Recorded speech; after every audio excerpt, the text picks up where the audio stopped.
Hello दोस्तों। तो आज हम बात करने वाले हैं धर्मशास्त्र, जो कि major tradition in IPT, Indian political thoughts के बारे में। ओके, सो बेसिकली हमने इन तीनों को देख रखा था, धर्मशास्त्र, दंडशास्त्र और बुद्धिस्ट ट्रेडिशन को, है ना। तो आज हम सबसे पहले मीनिंग ऑफ धर्मशास्त्र हम जानेंगे। ओके, तो देखो, बेसिकली अगर मैं बात करूं धर्मशास्त्र के मीनिंग के बारे में, तो those values which is considered important for the societies, like dharma must be obeyed and king's responsibility to make people obey dharma. Okay, then it is expected that members will follow those principles and dharma centers like basically अगर देखें तो इसमें धर्म एक create मतलब core position या centre position इसमें role करता है, एंड दंड उस वो फेरी फेरी फेरी फेरी मतलब लेस इम्पोर्टेंट। ओके, तो ये इम्पोर्टेंट लेस इम्पोर्टेंट जो रोल है वो इसमें प्ले करता है। ओके, देन बेसिकली अगर हम देखें, it is expected that members will follow those principles, है ना।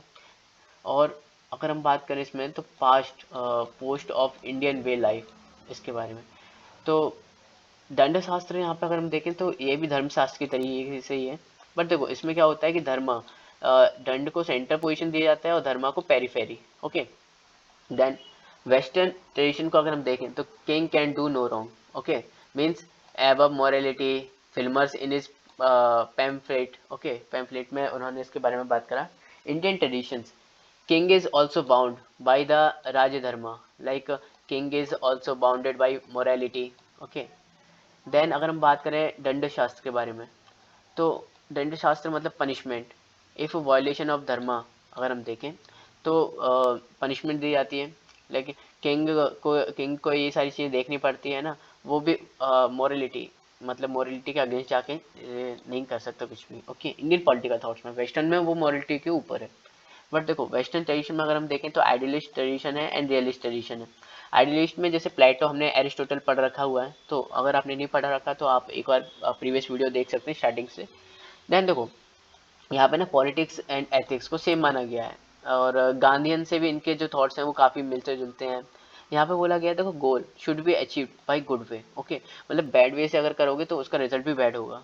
देन रियलिस्ट ट्रेडिशन में देखें तो मकियावेली, मकियावेली को देखो आउटसाइड सभी क्रिटिसाइज करते हैं, पर पर्सनल लाइफ में इसको सभी प्रैक्टिस करते हैं। ओके, तो पॉलिटिक्स एंड एथिक्स ये डिफर है। And goal should be achieved by any way, मतलब कैसे भी आप करो पर गोल को अचीव करो, इसमें ये बोला जाता है।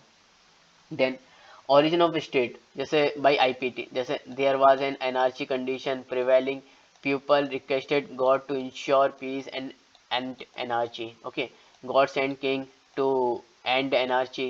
King is having God like qualities, that is king मतलब प्राइमरी किंग की जो रिस्पॉन्सिबिलिटी होती है वो प्राइमरी होती है सॉल्व का प्रॉब्लम को सॉल्व करना पीपल्स की। ओके, तो बेसिकली अगर मैं सीधा सीधा बोलूँ तो देखो, पीपल ने उस टाइम मतलब जो इंडियन पॉलिटिकल थॉट्स में जो लिखा हुआ है वो बता रहा हूँ, एनआरसी टाइप का कंडीशन थी।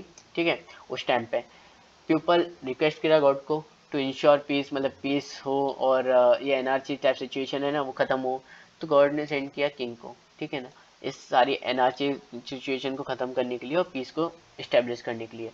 Then king is having a god like qualities. Okay, उसके पास क्वालिटीज़ है उसकी तरीके से, मतलब गॉड की तरीके से। एंड किंग का जो प्राइमरी अगर रिस्पॉन्सिबिलिटी है ना वो प्रॉब्लम सॉल्व करना है पीपल्स का। कॉन्स्टिट्यूशनल स्टेट हम बोल सकते हैं उसी टाइम से, क्योंकि वहाँ पे देखो मॉरली सारी चीज़ें होती थी तो उसको हम बोल सकते हैं। और राज्य धर्मा भी था किंग का ये। ओके, तो वो राज्य धर्मा के बियॉन्ड नहीं जा सकता था। देन हम बुद्धिस्ट अगर हम देखें तो हिरार्चिकल इंडियन सोसाइटी में इगैलिटेरियन इन नेचर का काम करती है अगर हम देखें तो, एंड ऐसे preach equality in society. Okay, focus, it is focus on only individual shramanic tradition.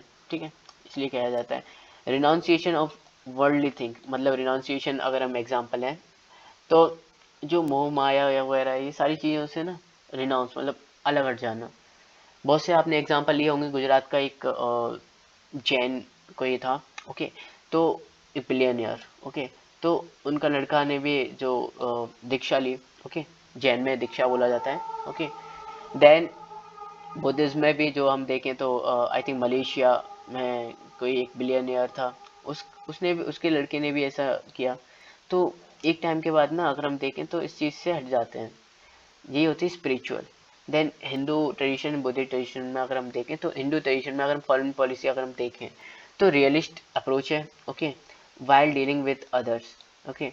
Then saam daam दंड भेद सारी चीज़ें यूज़ कर सकते हैं। हिरार्चिकल नेचर है, वायलेंट है, बट बुद्धिस्ट में हम देखें तो पीसफुल को एग्जिस्टेंस करना, नॉन वायलेंस, पंचशील जो प्रिंसिपल है उस पर बेस्ड रहना, एगैलिटेरियन इक्वल सोसाइटी रहना, इक्वल होना, नॉन वायलेंस पे, आइडियलिज्म पे बेस्ड है, ओके। देन अगर हम बात करें कंसेप्ट ऑफ इंडिविजुअलिज्म, तो देखो Indian tradition, western tradition, Indian tradition में अगर हम देखें तो individual has been submerge before society.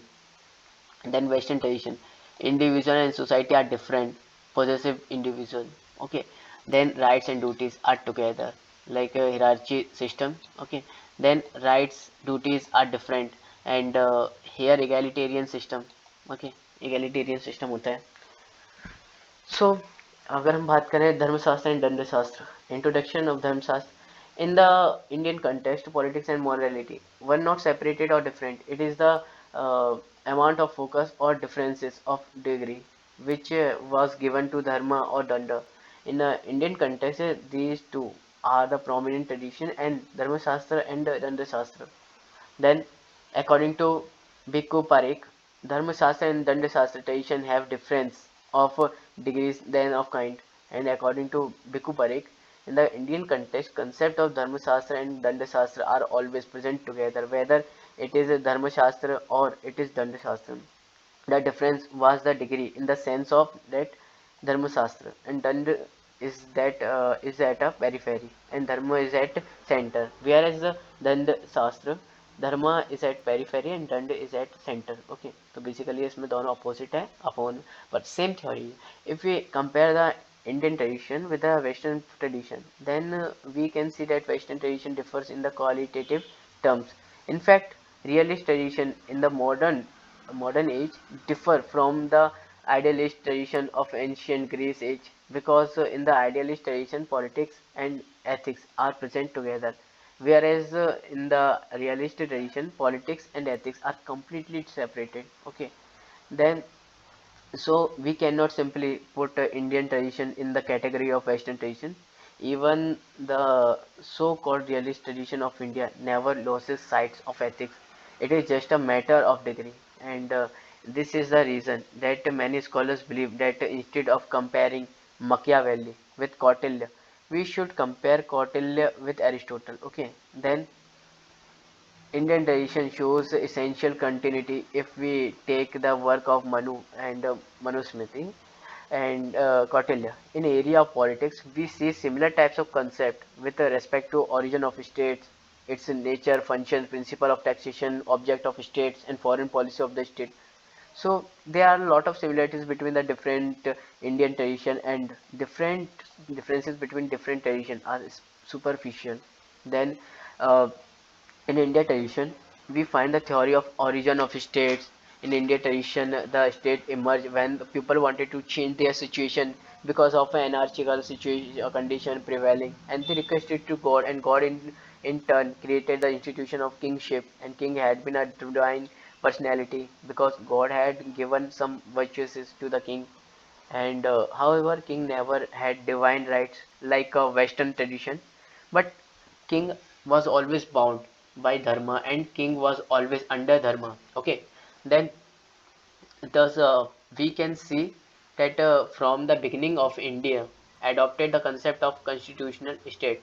In India tradition also the state organized as a result of social contract, though Buddhist tradition was critical of Hindu tradition, and in Buddhism we find the concept of a republican or form of government, people selected from among themselves, and the honest and noblest of all persons as a king, and here also the king was under them, ठीक है.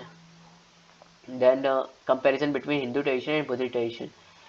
Ancient Hindu tradition in the area of foreign policy is realist, and Manu, as well as the Kautil, talk about the fourfold policies and Samdam Dandved. And the comparison of the Hindu tradition, Buddhist tradition represent the tradition of idealism. Then foreign policy is based on the principle of Panchashil, which is based on the philosophy of Ahimsa and non-violence. And the Buddhist tradition is egalitarian, whereas Hindu tradition is hierarchical. Buddhist tradition believes in gender equality as well as equality among people. Buddhism was a rebel child of Hinduism, and due to casteism prevailing in Hindu society and Buddhism gives importance to the individual, which is why this also been called a shamanic tradition. Okay, then comparison with the West. Then in Western tradition, we see the story of a state. Okay, and West talks about which talk about state as well in natural institution, and Socratic tradition was the dominant tradition of the ancient Greek times, and was critical of the pragmatic tradition, which is adhered to contextual theory of the state. In medieval times, we find the theory of divine rights of the king, which is absolute power to the king. In the West, theory of constitutional state emerged against the divine rights of the divine rights tradition in the modern times, from time of Locke, John Locke. Then यहाँ पे हमने देखे, देखो ये sorry गलत लिखा हुआ, विच talk, okay, विच लिखा है विच टॉक, ओके, इसको सही कर लेना। तो मिलता है अपने नेक्स्ट वीडियो में नेक्स्ट टॉपिक के साथ। Thank you so much.